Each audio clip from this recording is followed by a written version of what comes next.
ver que...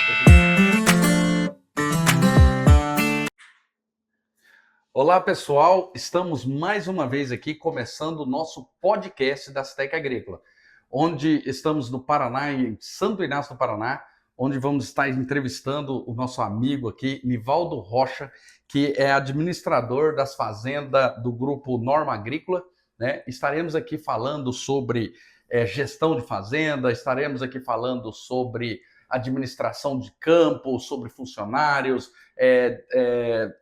defensivos agrícolas, aquisição de defensivos, aquisição de adubos, onde nós estaremos falando também sobre definições das culturas, por que plantar um tipo de cultura, por que plantar outro, por que definir plantar soja, por que plantar milho. Nós vamos estar aqui discutindo isso do ponto de vista do produtor. Como que o produtor ele decide a fazer algo dentro da sua propriedade. Então, hoje estaremos aqui falando um pouquinho sobre essa gestão agrícola. Nivaldo, tudo bem, Nivaldo, com você? Tudo bem, graças a Deus. Nivaldo, eu gostaria que você contasse para nós um pouco sobre a sua trajetória de vida. É uma coisa muito interessante, eu gosto que as pessoas contem assim, tipo, por que você quis trabalhar com agricultura? Você tem alguém da família, tem alguma raiz, um avô, um pai, um tio, ou simplesmente você olhou e falou, é isso que eu quero fazer? Conta um pouco para nós aí. Bom, a minha família sempre foi do meio rural. Nós fomos criados em fazenda de pecuária, meu pai sempre trabalhou com gado, e depois na adolescência eu trabalhei um tempo com gado ainda junto com meu pai, e depois de um certo tempo eu tive a possibilidade de vir trabalhar na fazenda que mexia com grãos. Foi aí que começou o interesse em trabalhar na área de grãos. Eu sempre fui muito apaixonado por trabalhar com máquina. Então, a minha vinda para as fazendas de grãos foi para trabalhar com maquinário, né? E eu comecei como operador de máquina dentro da empresa e fiquei um tempo fora também da empresa, mas por um curto período de tempo. E quando voltei para a empresa, 2 a 3 anos que eu estava na empresa, surgiu a oportunidade de assumir a parte administrativa, inicialmente operacional de campo, né? Eu brinco assim que era o meu cavalo arriado, né? Que um dia passou e eu montei nele. É bom demais, né? Você montar no pelo dói um pouco. Dói um pouco. E fui aprendendo e de alguns anos para cá eu assumi toda a gestão de planejamento e operacional da empresa. Então, assim, funcionários também, toda a parte de contratação, ajudar na parte de compras também disso, tudo isso hoje você faz dentro da fazenda. Eu faço todas essas funções, desde o planejamento da escolha dos materiais que serão plantados, qual vai ser o sistema de rotação daquele ano, que cultura que nós vamos trabalhar em cada área. Eu faço toda essa parte desse planejamento, faço a parte de cotações, definições, custo, negociação e até o fechamento Ô, Nivaldo, e você compras. nessa labuta já está quantos anos aí, vamos se dizer? Como gestor, como administrador da fazenda, 23 anos.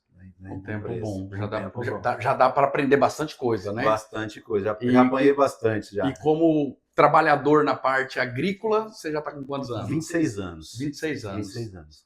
Rapaz, é um tempinho bom, assim. A gente que está no campo aí, a gente vê que quanto mais a gente vai passando os anos, mais experiência, logicamente, você adquire, né? E a gente vai entendendo realmente o que é o melhor para dentro da propriedade. Exatamente. Você sabe que a vida é um aprendizado, né? Existe um ditado que diz que muitos teriam chegado à sabedoria se não achassem que eram suficientemente sábios, né? Então, assim, a vida é um aprendizado. Todo dia nós estamos aprendendo com as nossas experiências, com os nossos erros e com os erros dos outros também, né? Então, a vida é uma constante evolução, assim, um aprendizado todo dia. E o dinamismo da agricultura, a mais ainda, né?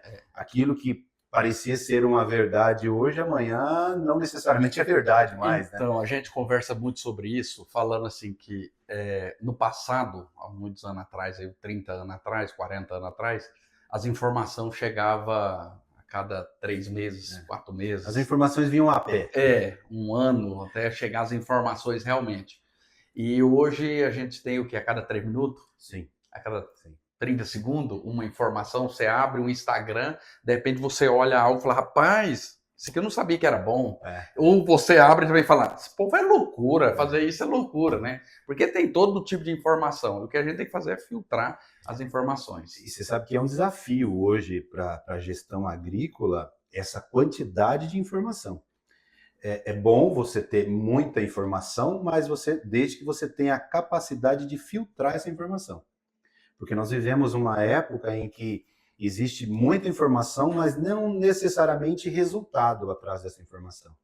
E a gestão cabe essa tomada de decisão, né? O que realmente, do que é novo ou do que está sendo vendido como novo, vai agregar para mim. Entendi. Então isso já entra como um desafio administrativo. Com certeza. Porque pode acontecer vamos dizer assim, o dono olhar um negócio e falar assim, ô Nivaldo, esse trem aqui, ó, o trem que o pessoal está falando, né? São coisas novas, né, aparecendo, e você tem que falar assim, ó, calma, não é bem assim. Exato. Né? Pode acontecer isso. E fato é que já aconteceu, de uma novidade, às vezes o pessoal apresenta a novidade, o pessoal os donos da empresa traz a novidade para mim, olha pessoal, isso aqui nós já estudamos, por esse motivo não nos foi interessante, ou seja, custo ou confiabilidade do resultado, né? Isso é diário hoje. Isso é diário. Nivaldo, uma das dificuldades do desafio também hoje que eu vejo, não só no meio agrícola, mas no meio geral, também a mão de obra. Como que vocês estão conseguindo levar esse trabalho adiante? Está tendo muita dificuldade, muitos problemas. Como que está hoje dentro do meio de vocês aí? Assim, olha, a mão de obra, como você mesmo citou, não é uma exclusividade do meio agrícola. Não é. Ela é um desafio para todo mundo hoje. E o meio agrícola, falando da nossa região, a nossa região tem uma demanda muito forte por mão de obra na área agrícola por conta de ser uma região que é muito dominada por usinas de cana-de-açúcar.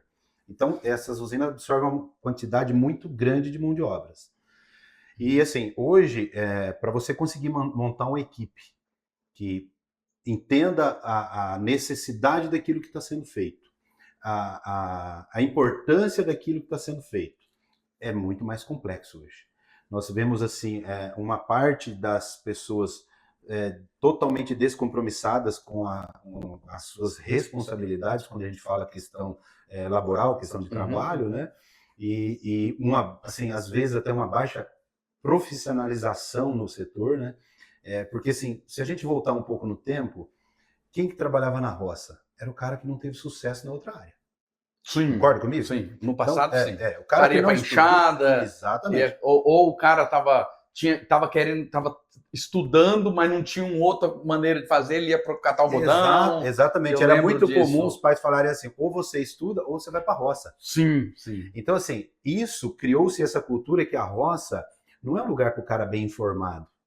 E por alguns anos isso até funcionou, mas hoje, com o avanço tecnológico, máquinas cada vez mais sofisticadas, computadorizadas, exige muito mais de uma pessoa treinada atrás do volante ou atrás da tela, que seja capaz de entender aquilo e poder aproveitar o que aquele benefício traz, né?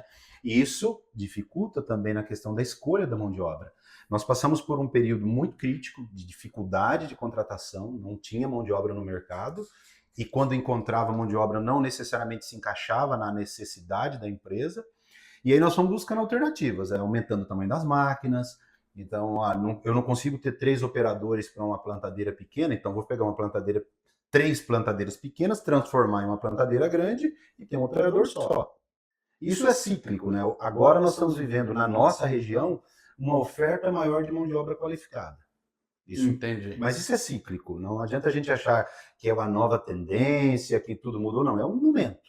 E aí o que nós estamos aproveitando? Nós estamos aumentando o nosso quadro de funcionários agora. À medida que está aparecendo bons candidatos, nós estamos contratando esse pessoal, treinando, moldando a nossa maneira de trabalhar. Assim, não é difícil achar mão de obra. Ela tem, assim, vamos dizer assim, tem um momento exato para achar. Não é difícil de achar, tem um momento de achar, mas às vezes a mão de obra ou ela não está qualificada.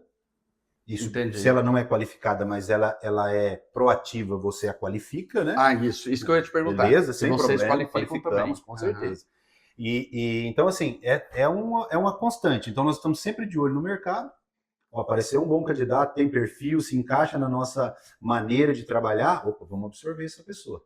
Entendi. E assim, indiretamente você acaba tendo que ir trocando algumas peças. E hoje também, e com as normas trabalhistas também, tem que se adequando à própria Muito. fazenda, os funcionários também vão se adequando, porque assim, antigamente o cara falava, eu só quero trabalhar como diarista. Exato. Acontecia muito isso no passado. Muito. Hoje em dia já não aceita mais. Como você mesmo comentou antes comigo, é uma legislação da saúde do trabalhador, né? Isso está mudando bastante e assim, a gente como gestor precisa estar muito antenado nisso, muito atento. As leis, as normas. As leis, para você estar dentro das normas, né, de segurança do trabalho, tudo que envolve essa área, né, a saúde do trabalhador. E agora com a mudança da lei que está para ser implementada, vai exigir mais ainda da empresa.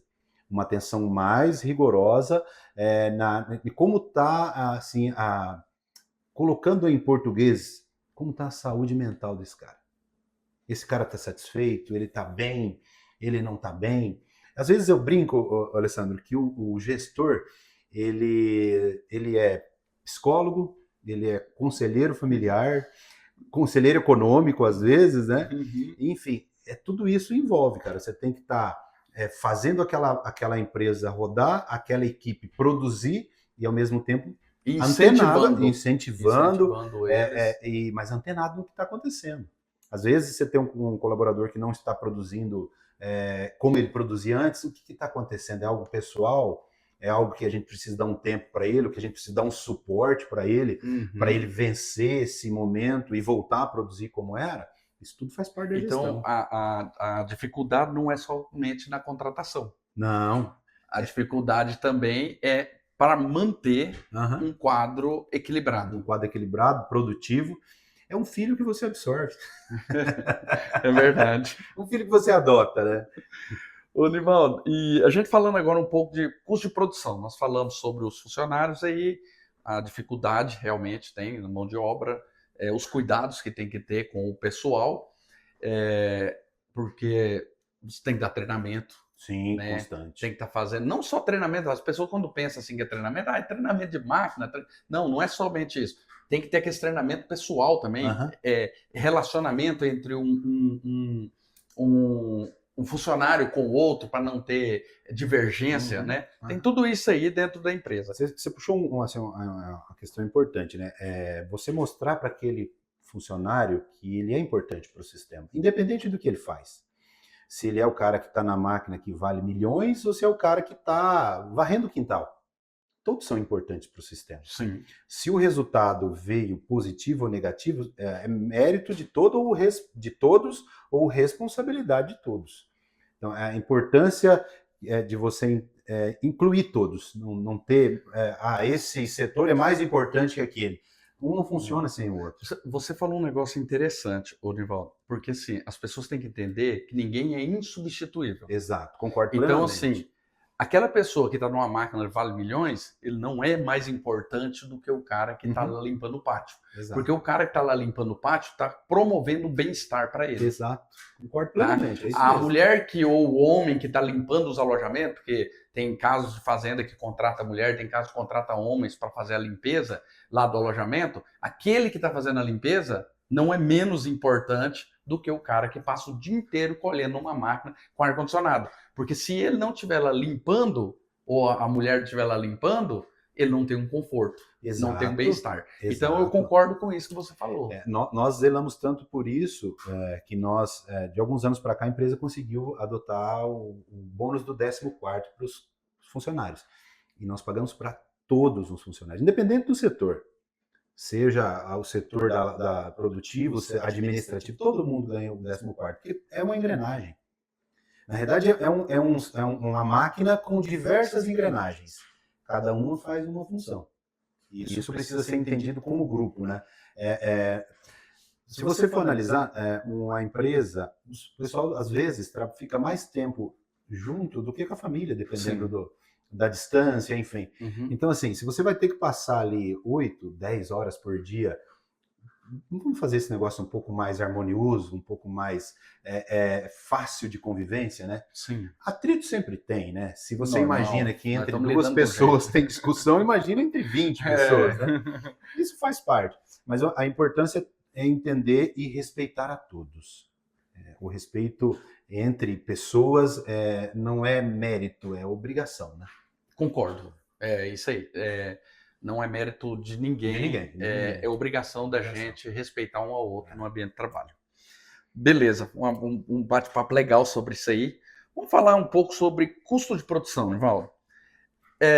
Vamos começar aqui. Definição de culturas. Dentro da propriedade, como que você chega à conclusão de que você tem que plantar soja verão ou plantar milho verão? Como que você decide se tem que plantar milho safrinha, ou plantar feijão, ou plantar trigo, ou plantar triticale, qualquer coisa que tem que plantar? A nossa região é uma região um pouco mais desafiadora. No início nós até tínhamos um sistema de rotação com milho verão, mas o clima começou a gerar algumas dificuldades para nós, sabe? Alguns veranicos durante o florescimento do milho. Para nossa região é muito comum você ter períodos ali de 15 ou até 20 dias sem chuva e com temperaturas muito altas no verão para nós aqui. E isso começou a nos preocupar muito, porque essa região que nós estamos falando aqui do noroeste do Paraná. Uma parte do norte e uma grande parte do noroeste do Paraná tem esse clima, essa característica climática. Então, assim, num ano nós colhíamos muito milho no verão, que era extremamente rentável, chegava a equiparar com a rentabilidade da soja. No outro, prejuízo total. Só para você ter uma ideia, o último ano que nós plantamos milho verão, teve uma área que nós praticamente não colhemos nada. Abortou 90% das espigas, por temperatura. Então nós vimos que rotação no verão não dava certo. Então nós tínhamos que adaptar um outro sistema. Não tínhamos dúvida da necessidade de uma rotação no sistema, só que não dava para ser no verão. Nós tivemos que mudar a estratégia. Então mudamos para 100% com soja no verão e trouxemos essa rotação para dentro do inverno. Então hoje nós trabalhamos com 1/3 da área, ou melhor, 2/3 da área com milho safrinha e 1/3 da área com plantas de cobertura, que seria essa rotação que nós fazemos no inverno. Esses 2/3, na prática, nem sempre acontece, justamente por questão climática. Nós temos um clima muito desafiador na nossa região. Entendi.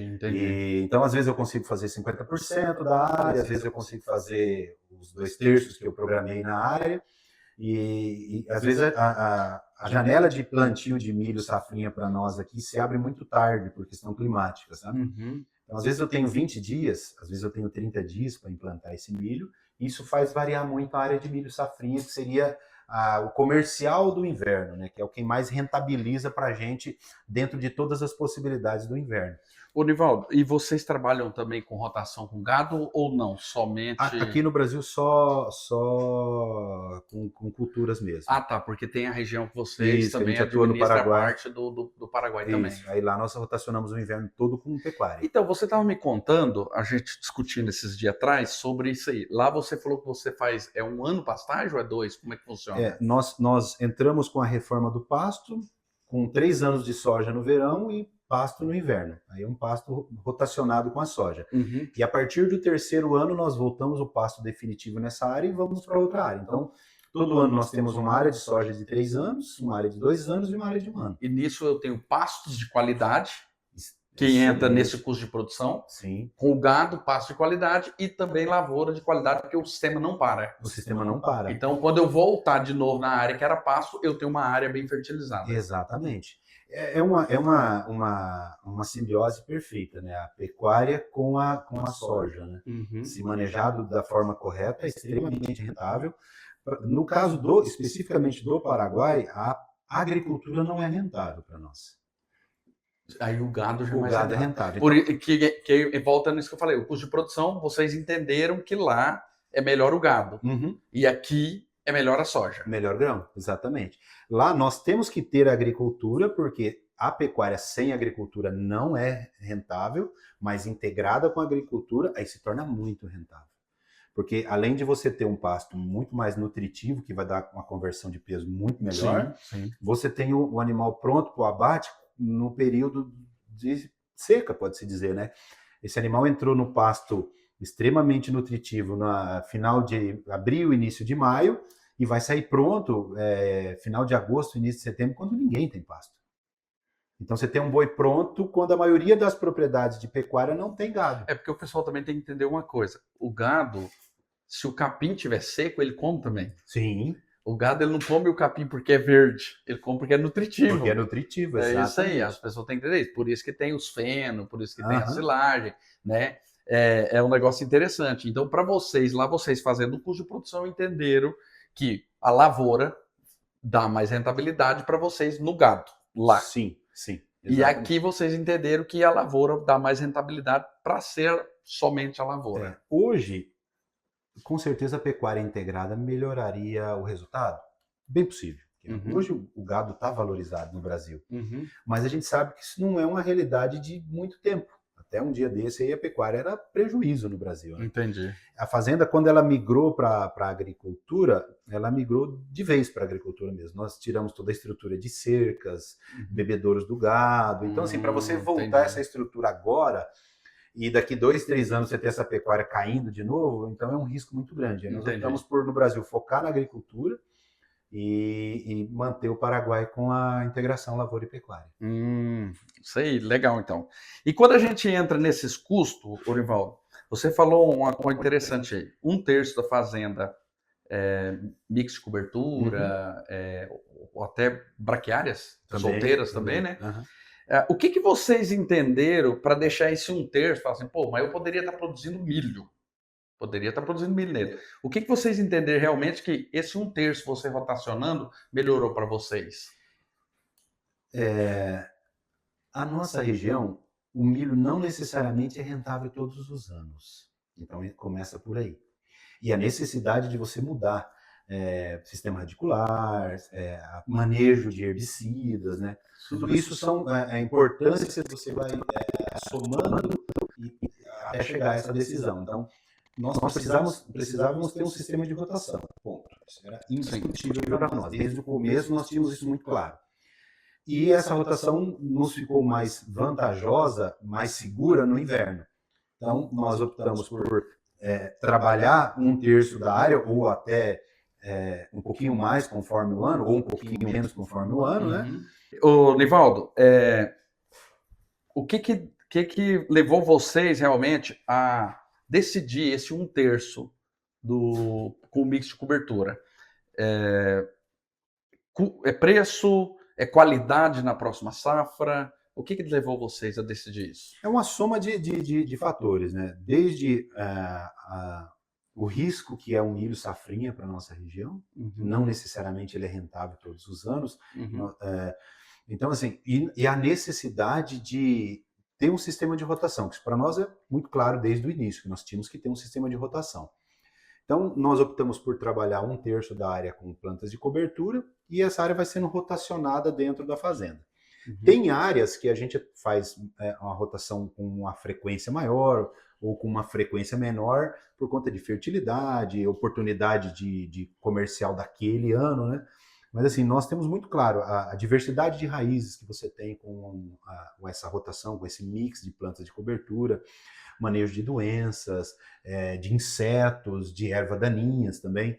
Então tudo isso foi se somando e os benefícios que esse sistema traz para a cultura principal, que para a nossa realidade. E você tem visto, Nivaldo, produtividade a mais? Sim, exatamente. Que é o benefício que você é o benefício, exatamente, que é o benefício de colher mais soja, que ainda é a nossa atividade principal, né? Com esse sistema funcionando. Se você, à medida que você vai compondo esse mix, você tem interações diferentes com o solo, né? Então você tem plantas que são mais eficientes na ciclagem de potássio, outras que são mais eficientes na ciclagem de fósforo ou enxofre, profundidade e agressividade de raízes, né? Alguns nutrientes que estão na superfície, essas raízes quando crescem levam para camadas mais profundas do solo.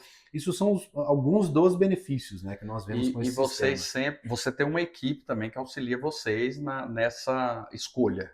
É uma decisão um pouco mais interna. Nós estamos Uhum. sempre em parcerias com o IDR do Paraná, nós temos uma parceria muito bacana com o IDR, buscando novas alternativas, sabe? Uhum. Então nós estamos muito antenados naquilo que pode ser adaptado dentro da nossa realidade. Entendi. Então nós vamos atrás das novidades, fazemos pequenas parcelas dentro da fazenda para entender essa planta se adapta à nossa necessidade, essa não se adapta, para a gente poder ir compondo esse manejo de plantas de cobertura. E qual que é que vocês têm mais usado aqui? Aqui para nós, braquiária, Não- excelente, né? Esse Funciona muito vamos bem. dizer que é no Brasil inteiro. É. Né? Então nós temos a braquiária no consórcio com milho e safrinha, 100% da área consorciada, Uhum. e alguns consórcios dessa braquiária dentro dos mix de cobertura, conforme a época de plantio. Uhum. Quando eu consigo implantar mais cedo, eu consigo compor com ela.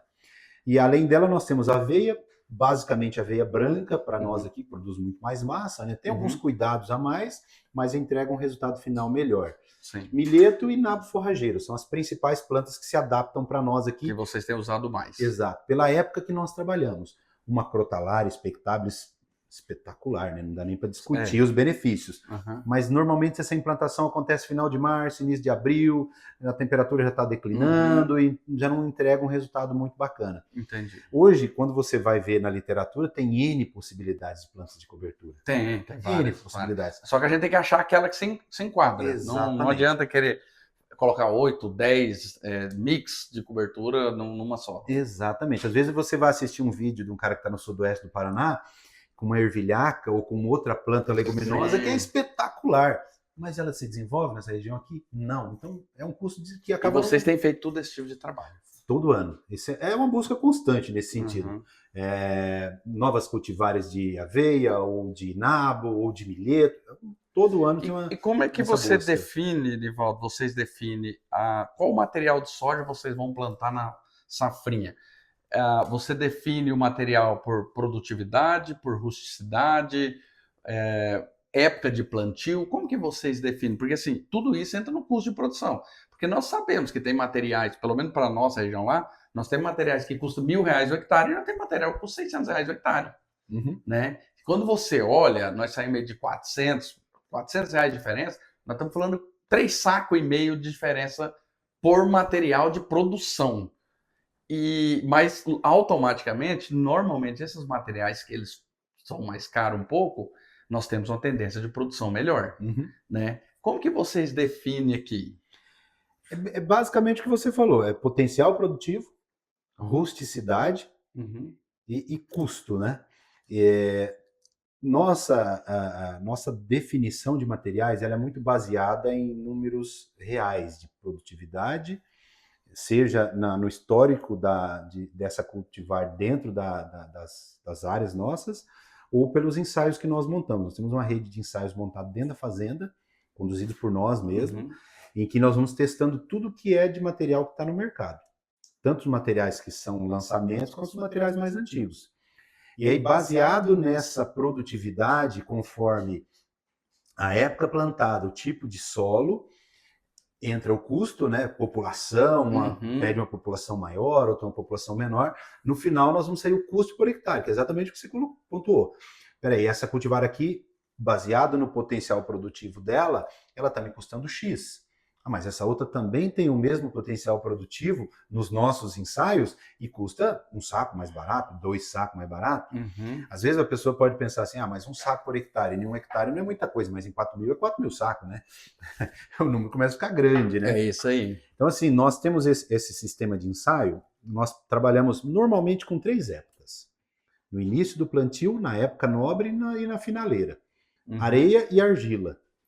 Todas as cultivares plantadas nos 2 cenários, conduzimos como lavoura comercial, né, sem nada especial para uma ou outra cultivar, e no final fazemos a colheita desses ensaios, que para nós é uma ferramenta importantíssima.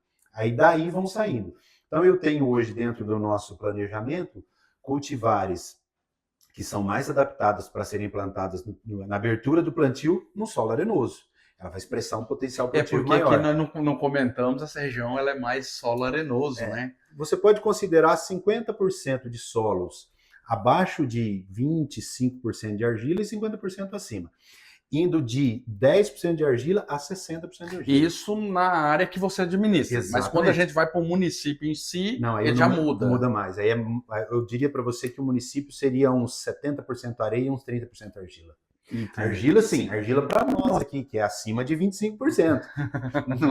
Não é bem argila, né? É, porque o pessoal tem que entender assim, nós estamos na região noroeste do Paraná, que não é igual a região norte, né?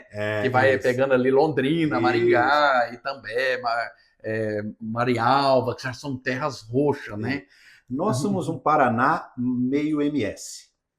Nós somos mais parecidos com Mato Grosso do Sul e oeste de São Paulo do que necessariamente com o Paraná. Uhum. Quando fala de Paraná, todo mundo imagina assim, né? Solo argiloso, né? Pé vermelho. Pé vermelho. Não, isso está um pouquinho longe de nós, não é bem a nossa realidade. Nós estamos falando de uma região que é atípica do Paraná. Atípica do Paraná, exatamente. Chove diferente? Totalmente diferente. O regime de chuva é diferente, a altitude totalmente diferente. Nós estamos a 100 km de Londrina. Londrina tem 700, 750 metros de altitude. Nós estamos 360. Caramba! Só por isso você já imagina, né? O quanto isso muda na questão agrícola, né? Uhum. Temperatura, regime de chuva, tudo isso, né? Uhum. Então, assim, nós temos essa escolha de cultivar baseado nisso. Eu estou abrindo plantio, hoje é 20 de setembro e o solo é argiloso. Uhum. Qual que é a cultivar que vai expressar o maior potencial? É a cultivar X. Então é ela que nós vamos fazer naquela área. E assim nós vamos compondo a área. Compramos antecipadamente essa semente, mas sempre pensando dessa forma. Tem aquelas cultivares que são as cultivares de potencial maior, que vão exigir um solo melhor, um acompanhamento depois um pouco mais delicado, porque elas vão expressar. E tem aquelas cultivares que é para aguentar a pauleira. Qual que é a cultivar mais plantada hoje, que vocês mais plantam na região? Hoje a nossa cultivar mais plantada é a Gaopirapó, da Seedcorp. É a mais plantada hoje. Hoje dentro da fazenda é a maior área dela. Uhum. É uma cultivar extremamente antiga, ainda é IPRO essa cultivar, mas com potencial produtivo muito alto. Requer alguns cuidados, tipo de solo, data de plantio, cuidados fitossanitários, ela é muito sensível a alguns insetos, algumas doenças. Mas se você fizer o dever de casa e cuidar dela, ela te entrega resultado. Entrega resultado. E, Nivaldo, soja convencional, tá? Hoje, não vamos dizer que está na moda, não, porque a empresa Caramuru, ela sempre ofereceu soja convencional, sempre. Pelo menos para a nossa região lá, eu tenho clientes lá que plantam. Como que está aqui na região sojas convencionais? A soja convencional regional não tem mais. Nós plantávamos até um tempo atrás, mas por toda a dificuldade que gerava para nós dentro do nosso manejo, pensando basicamente em manejo de erva daninha, né, manejo de herbicida, nós fomos obrigados a tirar ela do sistema. Porque eu não conseguia segregá-la no silo, então eu não conseguia valorizar. Isso, porque ela é valorizada. Valorização, exatamente. Eu conheço produtores que ainda conseguem, por ser uma área menor, e ele está mais próximo da empresa que paga mais caro por essa soja convencional, e ele continua plantando soja convencional. Nós temos dentro do grupo que nós participamos, tem um produtor que 100% da área dele é soja convencional. Ele colhe um pouco menos do que as sojas mais tecnológicas na região dele, mas a remuneração que ele tem em cima dessa soja compensa mais do que plantar sojas com tecnologias de hoje. Eu estou falando da nossa região lá, nossa região tá tipo assim, se eu colher 75 sacos na soja Pro e colher 70 sacos na soja convencional, a remuneração dela ultrapassa a produtividade dos 75. Essa conta eu fiz. Então aqui com certeza não é diferente. Sim, exatamente. Né? Então, assim, vocês então não plantam. Atualmente não. Não plantam, mas se aparecer alguma coisa diferente, pode ser que. Sem dúvida. Né? Assim, nós temos as tecnologias atuais dentro da fazenda, mas não somos bitolados nela. Nós queremos resultado. Se o resultado final, que é o que importa, né, quanto sobra no final, for melhor com uma soja convencional, sem eu ter as complicações operacionais de armazenagem e comercialização, com certeza. Que entra o custo de produção.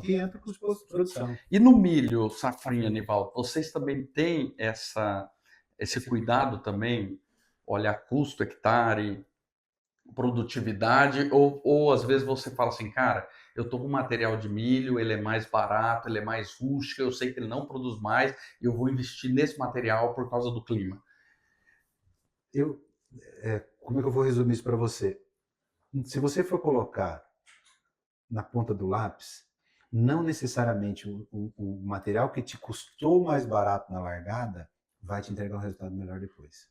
Uma conta simples. Vamos fazer uma ideia de um híbrido que produzisse 100 sacos por hectare e custando R$ 700 o saquinho. Então, um saquinho por hectare, R$ 700 por hectare, produzindo 100 sacos por hectare. Se você tiver um outro híbrido que produz 110 sacos por hectare, você concorda comigo que ele pode valer até R$ 500 a mais, que o custo vai ser o mesmo? O resultado final vai ser o mesmo? Sim, sim. Então, é a importância de você fazer conta. Então, o que nós fazemos? Pegamos o resultado produtivo, comercial da fazenda, o resultado dos ensaios de híbridos de milho e vamos para a planilha. Então, o que vai entrar? Espera aí, eu estou pegando esse híbrido aqui da empresa X e a tecnologia dele me diz o seguinte, ó, você vai ter que fazer aplicação para inseticida. Então, isso tem um custo por hectare. Aplicação de fungicida, ele exige um fungicida mais premium porque ele tem uma doença mais difícil de ser controlada. Isso precisa entrar no custo.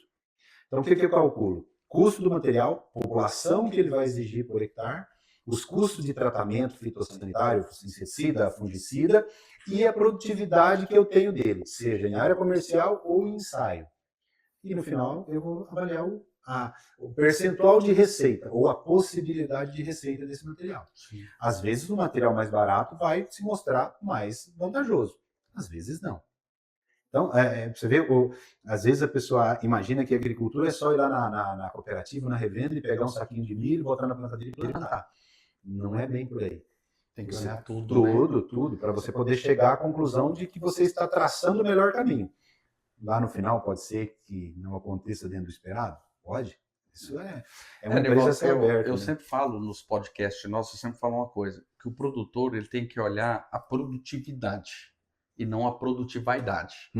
Porque quando a gente vai para a produtividade, eu quero dizer que eu colhi 180 sacos de safrinha. E aí, será que eu tive 100 sacos, 120 sacos de custo?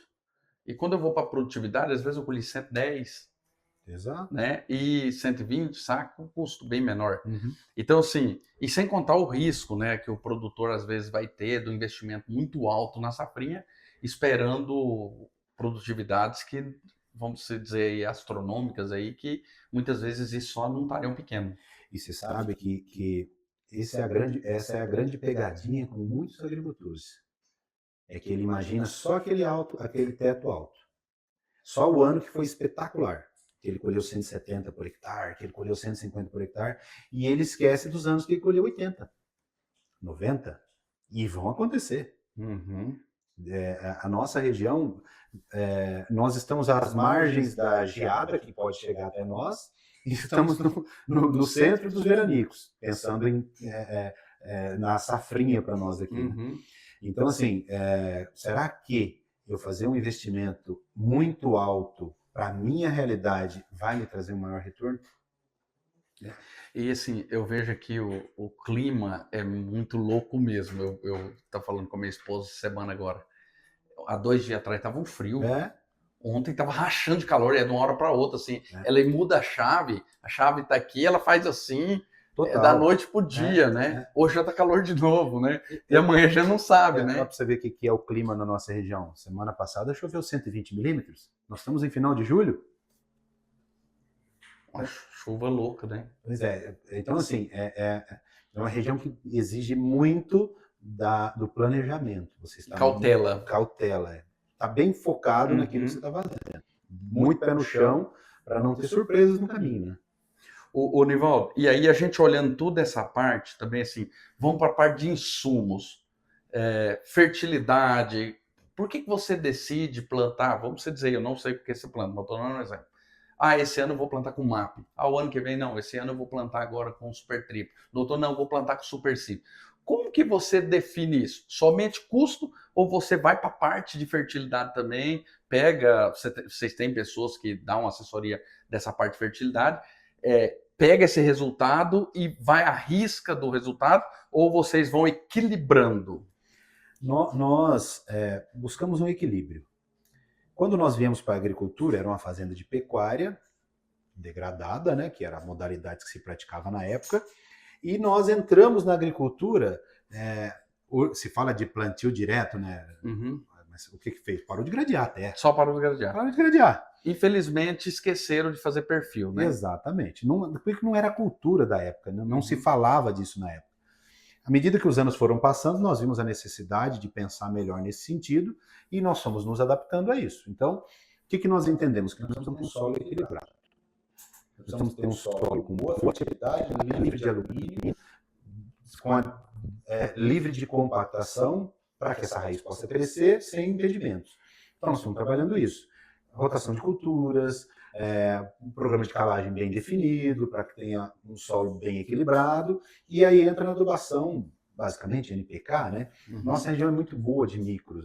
Micros quase não precisa de reposição, com exceção de boro, que aí é outra conversa, né? Uhum. Então, assim, nós fizemos o dever de casa na correção do solo. Temos um programa muito bem definido de calagem do solo, para manter esse solo nos níveis que nós consideramos ideais para a nossa região. E fomos trabalhar fósforo e potássio no mesmo sentido. Então, nós temos um nível que nós queremos mantê-lo, e aí essa adubação ela vai variando ano a ano, baseada em análise de solo e exportação das culturas comerciais anteriores. Então, trabalhamos com um programa de adubação anual.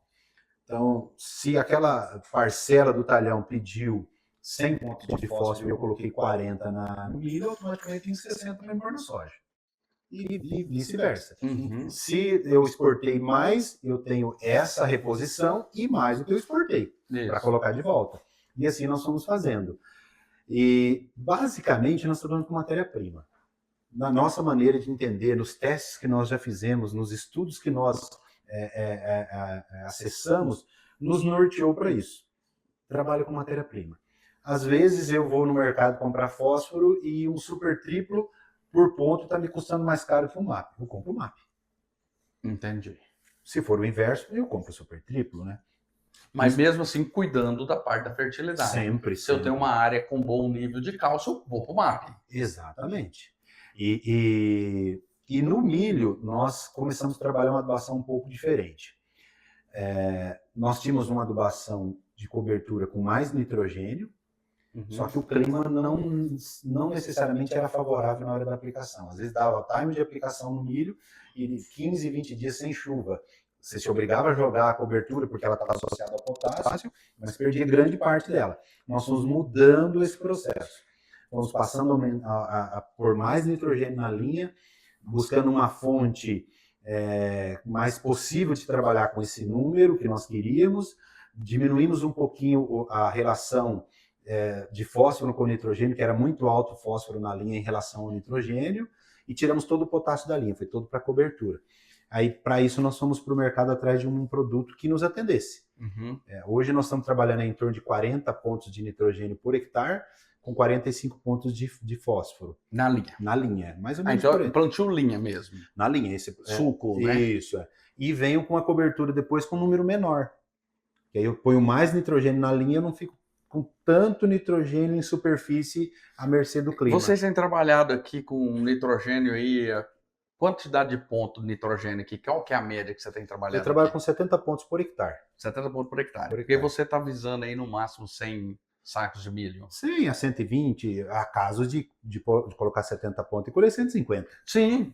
Mas assim, não adianta eu querer colocar para colher 150, porque eu sei que a minha região é limitada. O ano atrasado, um cliente meu plantou uma área tarde, e aí ele perguntou para mim, Alessandro, joga mais nitrogênio? Não joga? Eu falei, não, cara, nós plantamos tarde, joga só 200 kg aí de 20020 aí no plantio, só que nós não joga na linha, né? Vocês fazem a lança. Faz a lança, plantou e já jogou. Falei, joga só isso aí e deixa, porque a gente não sabe se esse milho vai produzir acima de 80 sacos. Eu falei, deixa para ele. Colheu 153 sacos. Choveu muito bem. Então, assim, só que ele já ficou sabendo que esse ano agora a soja colhe menos nesse talhão. Com a exportação. Exportou muito potássio, exportou mais do que a gente Previu e realmente, se você vê, realmente o gráfico de produtividade no talhão deu uma diminuída. É por esses motivos que nós adotamos a adubação de sistemas, ou adubação anual, que se diz, né? Que se saiu mais, você tem que devolver. Porque imagina que é uma caderneta de poupança, né? Se você fez um saque maior do que o depósito, chegou a hora que ela fica negativa. Tem que devolver. Você tem que devolver. E o problema é que quando você devolve, muitas vezes ele não entra na solução do solo de imediato. Depende do que você está devolvendo, vai passar por um... Vai passar para a próxima, vai passar para a próxima cultura. Então, assim, a gente observa muito isso lá nas nossas áreas. Então, assim, você olha, então, custo de produção, que tem que olhar. Você tem uma ideia hoje, o que estaria custando hoje a tonelada em sacos de soja troca? Tipo assim, hoje eu estaria comprando 1 tonelada de super triplo ou MAP por quantos sacos de soja? Você tem mais ou menos isso aí? Esses dias atrás estava gerando em torno de 30, 32 sacos. Alto, né? Alto demais. Assim, o histórico mostra para nós assim, nós já tivemos preço de um exemplo, KCl, cloreto de potássio a 60%, custando 17 sacas de soja e custando 33 sacas de soja. Sim. Eu estava vendo isso ontem, a respeito disso aí. Super simples para nós, a ideia sempre foi 15 sacos, 15 sacos e meio. Nós estamos falando em 21 sacas. Exato. O KCl era nessa faixa também aí, 16, 17 sacos. Hoje falando aí em 2.700, vai dar aí 25 sacas, 24 sacas. Hoje a soja deu uma subida, mas da última vez que a gente estava falando, estava dando isso aí, 24, 25 sacas por tonelada. Realmente o custo deu uma extrapolada, né? Agora, por alguns motivos aí, brigas políticas lá fora, né? Que a gente fala brigas políticas lá fora entre China e Estados Unidos, deu uma melhoradinha no preço da soja e essa relação começou a dar uma despencada. O MAP chegou a valer 40 sacos de soja. Esses dias atrás, estava 40 sacos de soja. É muita coisa. E como que vocês fazem? Você espera passar esse boom para negociar ou você já negociou antes? Ou deixa para negociar mais próximo? Nós, por hábito, não negociamos muito antecipado. Tá. Vocês não. Não. Nossa negociação de fertilizante está sempre dentro do mês de junho, final de maio ou início de julho. Está sempre por ali. Semente nós compramos mais cedo, porque a semente envolve a questão de qualidade, né? Sim.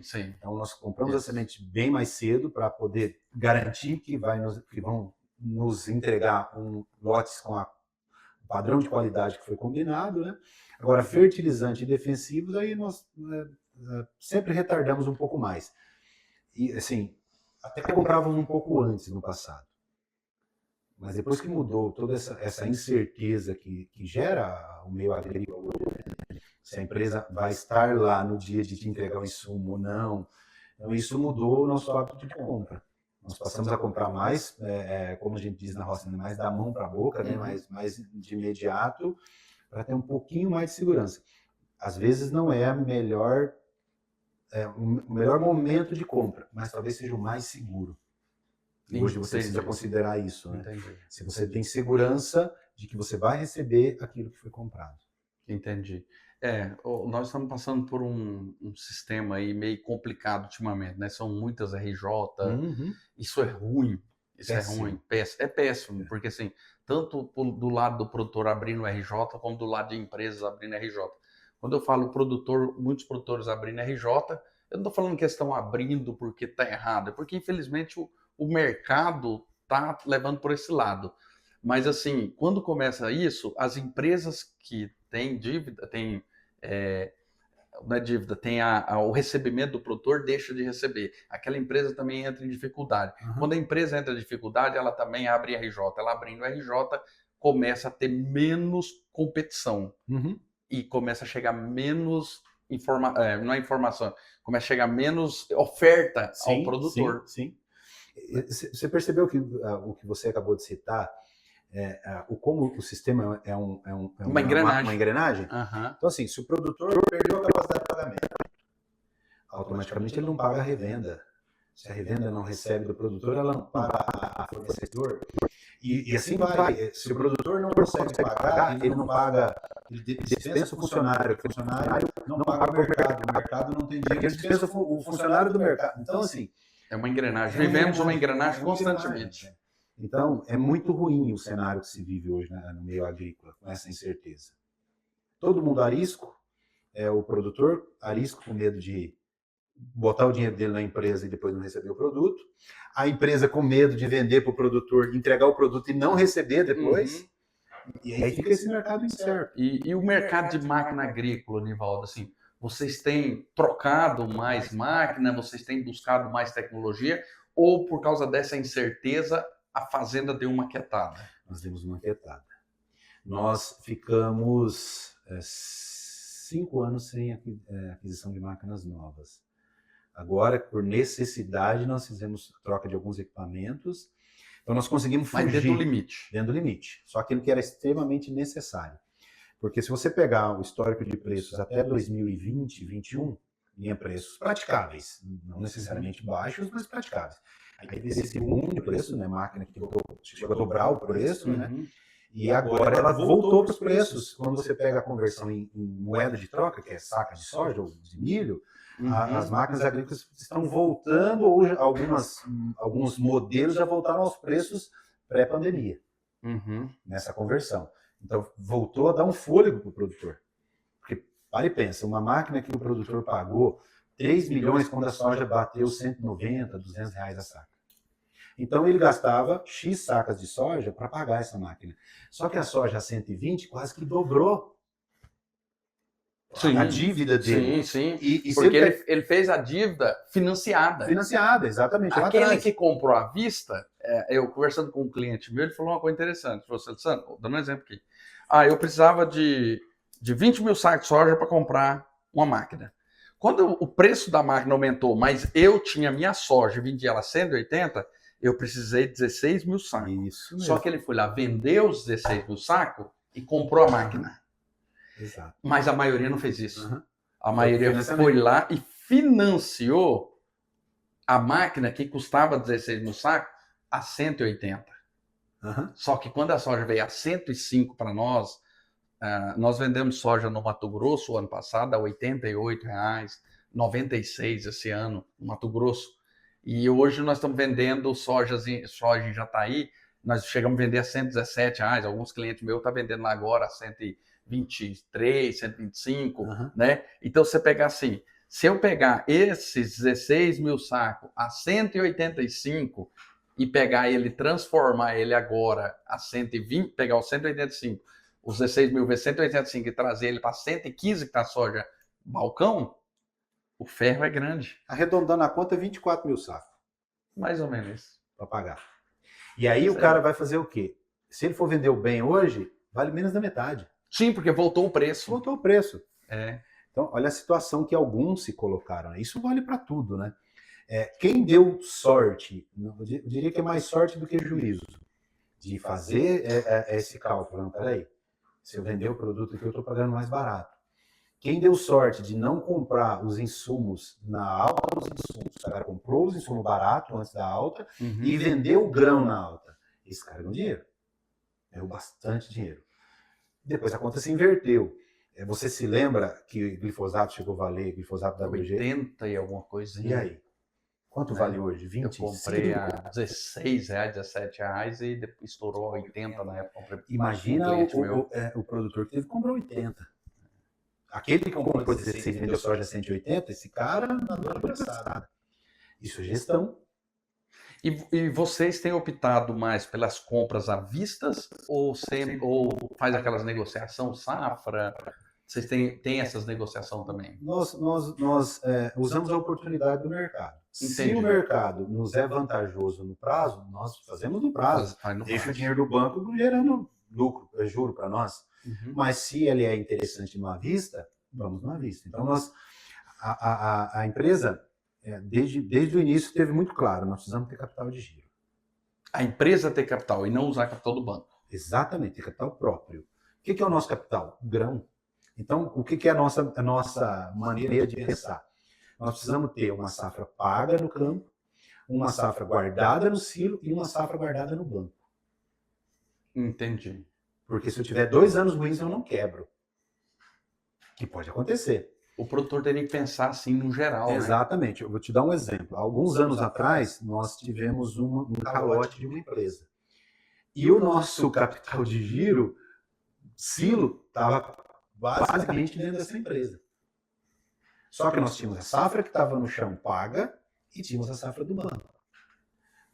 Remamos tudo de novo para conseguir fazer isso de novo. Hoje nós estamos com a safrinha toda paga, está começando a ser colhida, estamos tirando o grão do silo, que também é todo nosso, nós não temos nenhum pagamento a fazer daquele dinheiro, e temos outra safra guardada para o banco.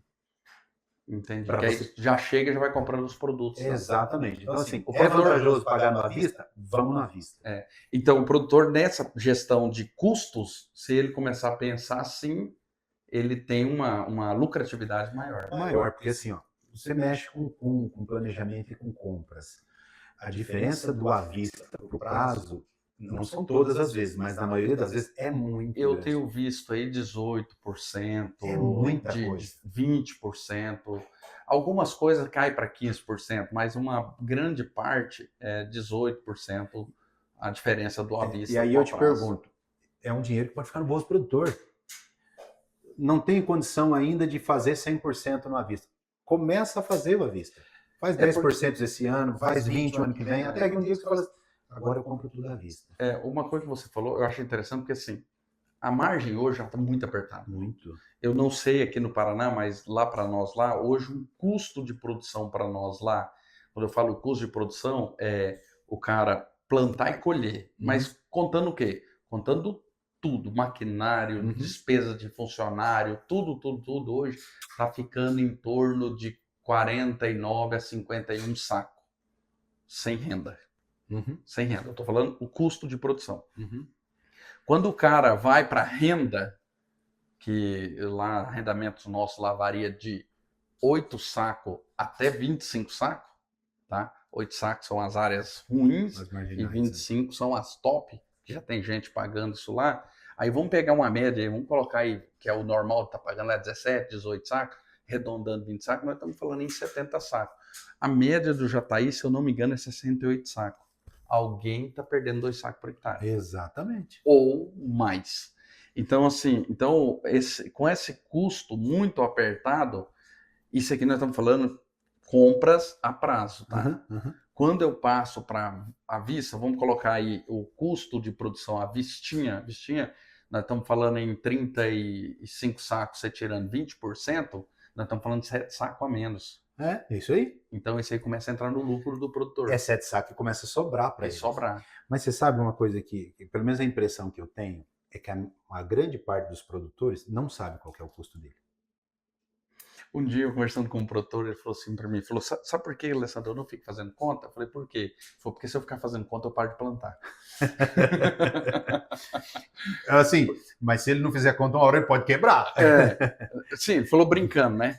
Mas a realidade é que eu sempre falo assim, o produtor, ele tem que trabalhar fazendo média pelo menos dos 5 anos. Sim, concordo. Ele tem que ter pelo menos uma lucratividade média de 30%. Ele tem que ter essa lucratividade. Por quê? Porque a agricultura, ela faz isso. Ela sobe e desce. Então, na mesma hora que você ganha dinheiro, você perde dinheiro. Igual eu falei, se nós temos uma média do município de 68 sacos, e nós estamos com um custo, com arrendamento, arredondando 70 sacos, alguém está colhendo menos de 70, porque tem gente colhendo aqui 60, 65 sacos, e tem gente colhendo 75. Alguém está perdendo esses 2 sacos. Exato. E aí é a hora que o produtor começa a afundar por falta de gestão financeira dentro da propriedade. Isso é um fato.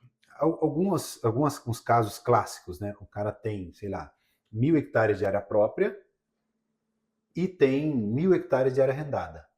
Ele está tirando muitas vezes da área própria, que é essa diferença da renda que você falou, né? Uns 8 sacos até 15, 20 sacos por hectare, para pagar a diferença do outro.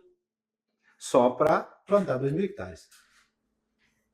Isso é muito comum, tá? Isso é muito comum.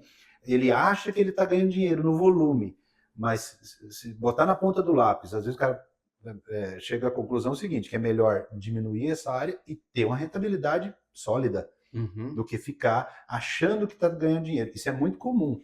O agricultor que acha que ganha dinheiro. Infelizmente, é a realidade. Você ir conversar com um produtor que na cabeça dele, quando você pergunta dos custos, é adubo, semente e veneno. E os funcionários? E os funcionários. Esse é o custo dele. É. Não tem custo fixo, não tem nada. Não tem prolabore, não tem nada. O que Ele acontece? esquece que ele também é funcionário. Ele esquece que ele também é funcionário. Que o carro que ele usa é um custo para a empresa dele. Isso, assim, é mais comum do que a gente pensa. Por isso que eu sempre falo que a fazenda hoje não é mais uma fazenda, é uma empresa agrícola. Uma empresa. Ela é uma empresa agrícola, não é mais um agricultor em si. Ele é um agricultor, mas não em si. Ele é um empresário agrícola. Empresário agrícola. E assim, ó, se você pega ao longo da história, a margem de lucro foi só apertando. Sim. Só apertando. E para aquele que faz conta, para aquele cara que compra bem, que planeja bem, que usa o insumo de forma racionalizada, que usa aquilo que realmente precisa, que não é economizar por economizar, né, que é a famosa economia burra, né? Uhum. Ele economiza naquilo que é possível economizar. Então, esse cara começa a ter uma margem de lucro maior. Aquele cara que está na média, ele vai ser essa média. A média de 5, 7 sacos de lucro, o cara está naquela média. Uhum. E tem o cara que está muito abaixo dessa média. Que é aquilo que você falou agora há pouco. Se a média do município é X, tem gente colhendo mais e tem gente colhendo menos. O cara que está colhendo mais, esse cara está tranquilo. É o cara que está comprando área, o cara que está fazendo investimento na propriedade dele. Esse cara está cada vez mais seguro. Cada vez mais tranquilo, porque ele vai se capitalizando, ele vai melhorando a produtividade, à medida que ele vai melhorando esse solo, ele vai diminuindo o custo. Uhum. Esse cara vai só aumentando a diferença entre custo e produção, receita líquida e receita bruta, né? Esse cara vai só melhorando. E na contrapartida está o cara que não está fazendo isso. Aí o que acontece? Ele não fez a conta direito, o ano que vem faltou um pouco de dinheiro. O que ele vai fazer? Ele vai diminuir a fertilidade. Isso aí. E ele só vai piorar esse número. A gente está vendo alguns casos que a gente está acompanhando junto com o produtor e ajudando ele nessa vamos falar assim, decisão. Então o cara, nós chegamos com o preço de fósforo muito alto, o cara chegou e falou, Sandro, eu preciso calcarear mais área. A gente sabe que eu preciso calcarear. E eu sei que a área dele tá boa de fósforo. Porque ele vem plantando muitos anos com a caixa cheia. Vamos diminuir o fósforo pela metade e vamos calcarear. Perfeito. Perfeito. É isso aí. Entendeu? Isso é gestão, então, é saber aonde tem que investir. É isso aí. Aí fala, economia? Não. Não é economia. Porque eu sempre falo para os clientes assim, cuidado, que a economia é o princípio da porcaria. Porque muitas vezes a pessoa não quer economizar no lugar certo. Ele quer fazer o quê? Ele quer chegar e cortar custos. Então, assim, cuidado com a economia. Porque isso que nós estamos fazendo é gestão. Sim. Não é economia. É gestão. Economia era se eu falar assim, não joga calcário e põe metade do adubo. Assim, aí eu estou economizando. Mas será que eu estou economizando da forma certa? Exatamente. Então eu estou pegando o dinheiro que eu ia gastar no adubo, no super simples, e estou calcareando. Exato. Gestão é otimização. Cortar custo, às vezes, é burrice.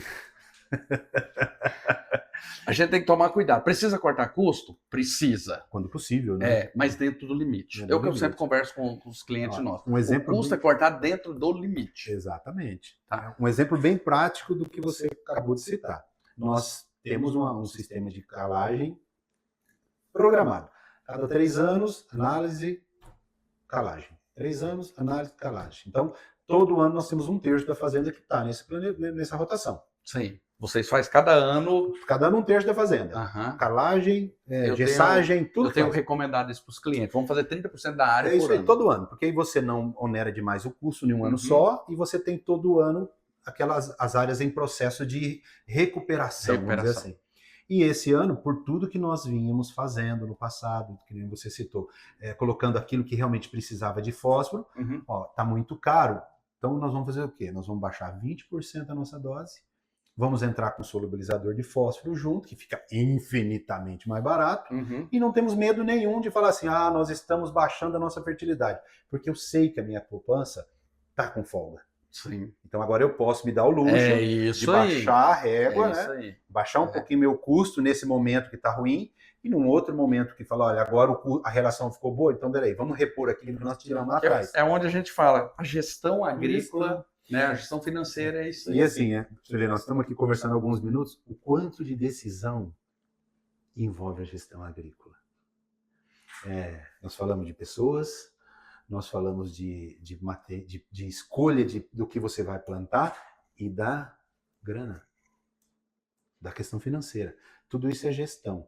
É uma empresa a céu aberto que você pega 4, 5 mil por hectare, dependendo do nível de investimento, e você põe lá, para daí 4 meses você ver o que vai acontecer.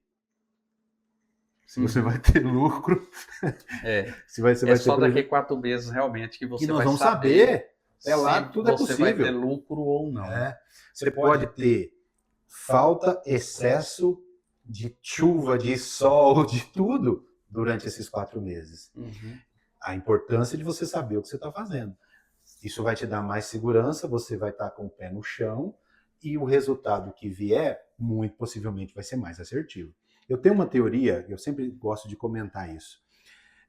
Nós temos que ter o sistema preparado para produzir o máximo possível. O que é isso? Eu tenho um solo, um sistema, uma cultivar, um tratamento, uma adubação preparado para me colher o máximo possível, independente do ano. Porque se for um ano bom e eu estou pronto, eu vou colher o máximo possível. E se o ano for ruim, eu vou colher o máximo possível também, você não concorda? Sim. Então, assim, isso é você poder gerir bem a tua empresa agrícola. Uma outra coisa assim, que eu gosto de brincar com isso. Se, dentro da mesma atividade, vamos imaginar a mesma atividade, vizinho de cerca, um está comprando área, e o recurso dele é da atividade. E o vizinho de cerca está vendendo. Alguém está gerindo mal o negócio. A não ser que ele está vendendo para comprar em outro lugar. Tudo bem. Não, aí beleza. Mas assim, se o cara está vendendo porque não está indo bem e o outro está comprando... Não, eu conheço muitos assim que vende porque não está gerindo bem. A gente conhece. Complicado. Infelizmente, igual você falou, nós temos um lucro que está a céu aberto. Que a gente só vai decidir depois de 4 meses de plantado. Praticamente é isso. Uns decidem com 90 dias, 3 meses, outros decidem com 3 meses e meio, mas o geralzão é 4 meses, né? Você sabe, hoje é o dia do agricultor, 28 de julho, Isso. Né? Eu acho que é a atividade mais antiga da humanidade, né? Deve ser uma das... Eu creio que seja uma das mais antigas. E a que mais exige fé. Porque, cara, me fala uma outra atividade que o cara pega uma grana dessa, bota... Enterra no chão. Enterra no chão e espera para ver o que vai acontecer. Literalmente espera para ver o que vai acontecer. Tem que ter muita fé, tem que ter muita coragem, tem que ter muito amor por aquilo que faz. E assim, hoje, com essa pressão de margem cada vez menor, a importância da fazenda virar empresa gerida por pessoas capazes. Você é proprietário, você não é capaz? Contrate alguém que seja capaz. Concordo. Porque contrate uma consultoria, um gestor, um administrador, alguém que seja capaz de administrar aquilo como empresa. Às vezes você vê, e mais comum do que a gente pensa, você vê o filho do produtor, que vai ser a sucessão do negócio, e o que o cara vai estudar? Ele deveria estudar o quê? Ele deveria estudar administração. Eu sempre falo isso. Eu já vi administração com foco em agronegócio. Em foco em agronegócio, exatamente. Porque você concorda comigo que se ele for um bom administrador, ele contrata qualquer outro profissional para a empresa dele? Sim. Mas se ele for um mau administrador, ele não vai a lugar nenhum? Não. Ou ele vai ter que pagar alguém para mandar no dinheiro dele? É isso aí. Então, assim, a sucessão agrícola precisa pensar por esse lado. Formar administradores. Pessoas capazes. Foi-se aquela época que o produtor pensava nos filhos para trabalhar em cima de um trator igual ele começou. Para ser o agrônomo dele. Você tem que ser administrador. Foi aquela época. Hoje, realmente, eu penso que tem que pensar nos filhos como gestor do negócio. Porque, Alessandro, da forma que as coisas caminham, vai depender de empresas de consultoria. Uhum. Porque o cara não vai ser capaz de gerir o negócio dele mais. É isso aí. Rapaz, o bate-papo é bom. Se deixar, eu e o Nivaldo, nós ficamos aqui o dia inteiro conversando. Fora as horas que a gente passa, né, conversando junto, porque além de ser o meu amigo, ele também é meu cunhado, né? Cunhados do agro. Os cunhados do agro, né? E eu venho aqui toda vez que eu venho aqui, a gente passa um bom tempo junto, a gente roda junto. Ele só está me devendo uma pescaria no Rio Paranapanema. Vamos cumprir, vamos cumprir. Aqui as fazendas que o Nivaldo administra, ela tá ao longo do Rio Paranapanema aqui, né? Então eu brinco, ontem mesmo eu fui dar uma pescadinha no rio, muito bom, muito gostoso, passei o dia lá, um rio fantástico, né? Aí agora eu só tô esperando dele um dia que ele fala assim, vamos lá nós dois juntos. Vamos combinar. Né? Vamos lá esperar com quem nós não marcamos. Nivaldo, eu quero te agradecer imensamente aqui, ó, por esse bate-papo. Foi muito legal, foi bom demais. A gente está discutindo essa parte, que não é só discutir a parte agronômica, a gente tem que discutir também o que vem antes da parte agronômica, né? Sim. Porque eu sempre falo com o pessoal assim, ó, a gente tem que andar com a técnica junto com a agronomia. Nenhum dos dois andar na frente do outro. Sim. Porque a técnica é uma parte de gestão, né? Junto com a parte técnica do campo, né? Sim. Ou seja, junto com a agronomia, a gestão. Nem a gestão na frente, nem a agronomia na frente. Porque se a agronomia passar na frente, a gestão não consegue acompanhar. Porque a parte agronômica vai querer fazer de tudo. Sim. E se a gestão querer passar na frente, a gestão vai querer segurar a parte agronômica. Exato. Então, tem que ter o equilíbrio, né? Tem que ter o equilíbrio. Ou seja, vamos fazer o que está dentro, o que dá para fazer e o que seja viável para o produtor. Nivaldo, muito obrigado mesmo por esse bate-papo e que outras oportunidades nós estaremos juntos aqui. Para mim foi um prazer poder participar aí com vocês e botar um pouco do que é a realidade do dia a dia, né? E sempre que puder, estou disponível para contribuir um pouquinho aí, trocar um pouco de figurinha. Ok, muito obrigado. Valeu, pessoal. Até uma próxima.